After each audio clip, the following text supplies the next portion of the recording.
Welcome to Worth Reviewing, and this is the original Puma. It was a car built in the late 90s for people who wanted something low down, sporty and fun at the corners.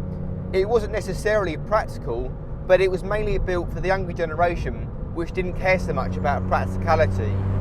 It was in production from 1997 until 2001, and for a car that's been on the road that long, it still feels enjoyable to drive. So when you want to have some fun on the back roads, you can. It really is a cracking little car. This particular Puma is a bit noisier than normal, and that's because it's the racing Puma.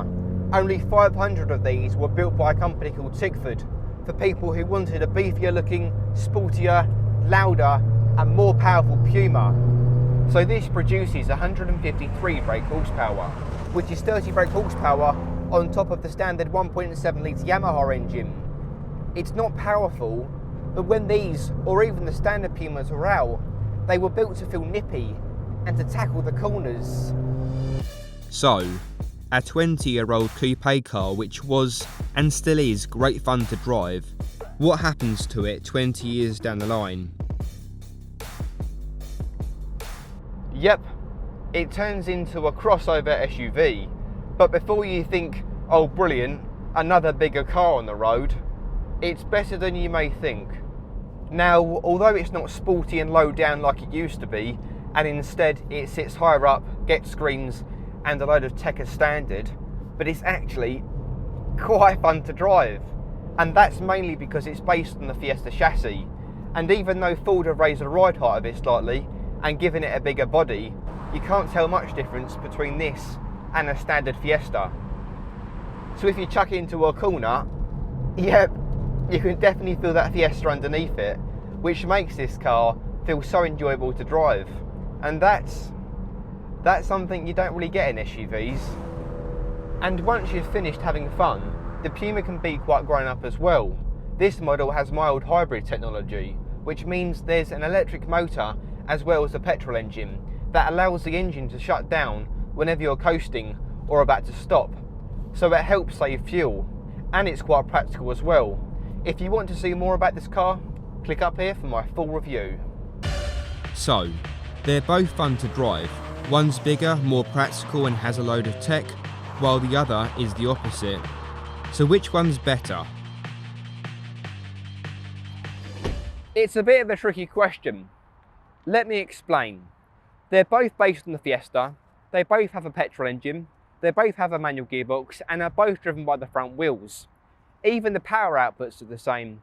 Standard 1.7 litre engine gets 123 brake horsepower. Standard mild hybrid engine gets 123 brake horsepower. Ford Racing Puma gets 153 brake horsepower, and the most powerful mild hybrid engine gets 153 brake horsepower. Now, although they share a lot in common, they're completely different cars. One was built for being a low-down fun sports car, while the other is a practical family car. Picking between these two is a bit like going to the cinema and picking between an action and a drama movie.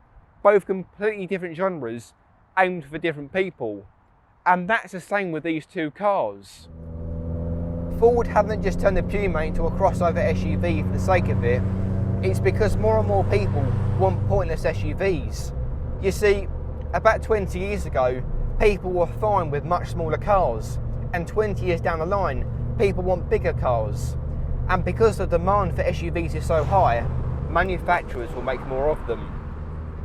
So next time you wonder why Ford have changed their coupe car into a crossover SUV with your Range Rover parked in the driveway, think again. Yes, they could have given it a different name and called it something like the Ford something, well, I don't know what it could be, but at least it got everyone talking about it. So think of it as self-advertising and marketing. Although Ford have taken the name off their old coupe car, at least a new one is still fun to drive and it has character. That's really what's important. At the end of the day, both Pumas are great fun to drive, especially this one because it makes a louder noise.